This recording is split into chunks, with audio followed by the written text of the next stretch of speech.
Subscribe to our channel and press the bell icon. Hello everyone, welcome to our YouTube channel Sir Abdul Sattar Khan.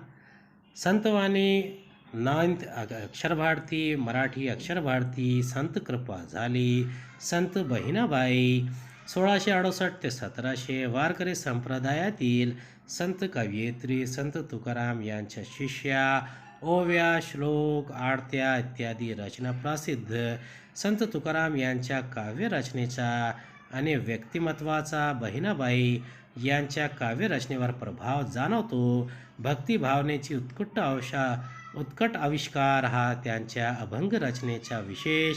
प्रस्तुत अभंगात संत बहिणाबाई यांनी महाराष्ट्रातील वारकरी संप्रदायारूपी इमारत उभारणीमध्ये संतांचा मोलाचा वाटा कसा आहे याचे वर्णन केले आहे. यानी ये वारकरी संप्रदाय की संत कवयित्री है संत बहिणाबाई, और ये संत तुकाराम उनकी शिष्या है और इन्होंने ये बहुत मशहूर है. अभी जो यहाँ पर संत कृपा झाली इसका मध्यवर्ती कल्पना आहे. वारकरी संप्रदाय ही मंदिराची इमारत आहे अशी कल्पना या अभंगात संत बहिणाबाईंनी केली आहे. या इमारतीच्या उभारणीमध्ये संतांनी कोणते कोणते कार्य केले त्याचे रूपकात्मक वर्णन अतिशय मनोहरी शब्दात या अभंगात केलेले आहे. यानी कविता की जो मध्यवर्ती कल्पना है उसमें वारकरी संप्रदाय को मंदिर कहा है, उसके रूप को बयान किया गया है. संत कृपा झाली, संत कृपा झाली का मतलब होता है संताचा कृपा आशीर्वाद. संत कृपा झाली, संत कृपा झाली इमारत फळा लाली. संत कृपा झाली इमारत फळा आली. फळा आली सफल झाली, यशस्वी झाली, फुलफिल्ड तयार झाली, काम हो गया. वारकरी संप्रदाय रूपी मंदिराची उभारणी कशी झाली हे सांगताना संत बहिणाबाई म्हणतात, संत कृपेमुळे ही वारकरी संप्रदायाची मंदिराची इमारत पूर्ण झाली, फलद्रूप झाली. यानी जो संत कृपा हुई इसका मतलब है कि संत वारकरी संप्रदाय की इमारत यानी मंदिर खड़ा हो गया.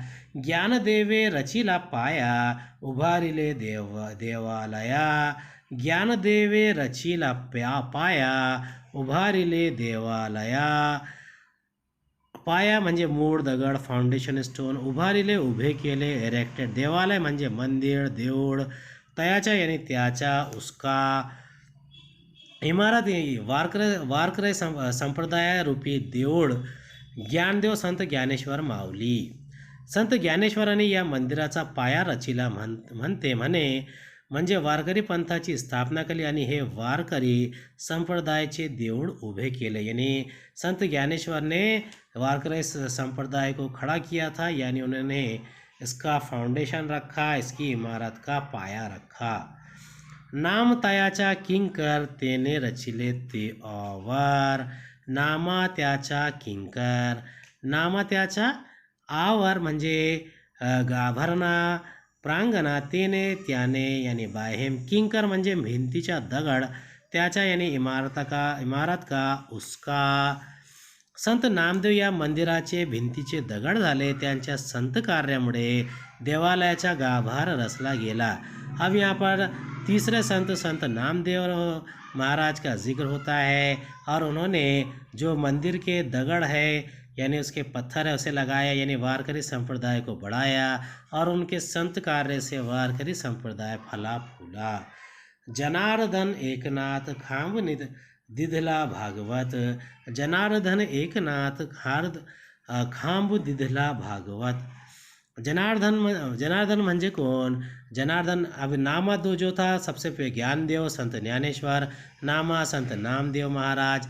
जनार्दन एकनाथ म्हणजे जनार्दन स्वामीचे शिष्य संत Eknath Maharaj.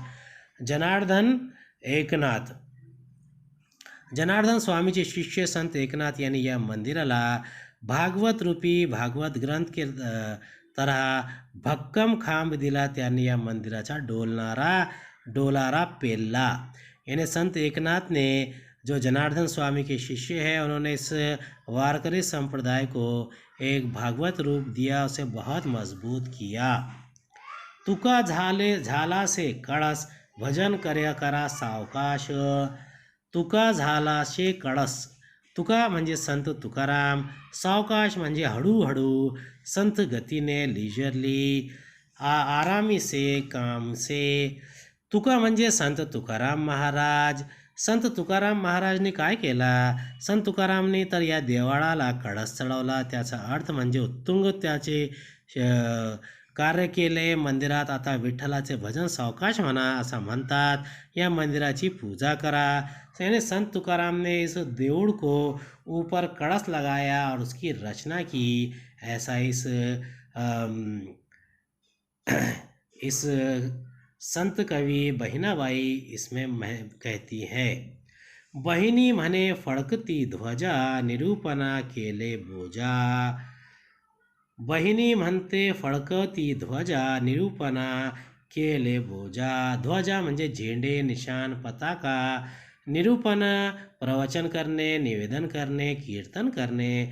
To hold a sermon. बोजा म्हणजे छान, सराव, तालेवर, बोजेवर, सविस्तर, भक्तिभावाने, नाईस, फ्लुएंट, एफिशियंट. बहिणी म्हणते फडकती ध्वजा. बहिणी म्हणते म्हणजे संत बहिणाबाईचे भजन. नाममुद्रा. भजन म्हणजे देवाची आळणी करणारे पद, डिवोशनल लिरिक्स. कळस म्हणजे देवळाच्या शिखराचे शुभचिन्ह. बहिणी म्हणे फडकती ध्वजा, निरूपणा केले बोजा. संत बहिणाबाई म्हणतात या मंदिरावर भक्तीचे निशाण डोलणारे फडकत आहे. या मंदिराचे विवरण मी भक्तिभावाने केले आहे. यानी बहिणाबाई ने कहा है कि उन्होंने भक्ति भावना को बढ़ाने के लिए जो ऊपर ध्वज लगता है, झंडा लगता है, उसे आगे बढ़ाया है और आगे बढ़ाकर वो भक्ति भाव वहाँ पर बयान कर रही है. उम्मीद है आपको हमारा वीडियो पसंद आया होगा. अगले वीडियो में दोबारा मुलाकात होगी.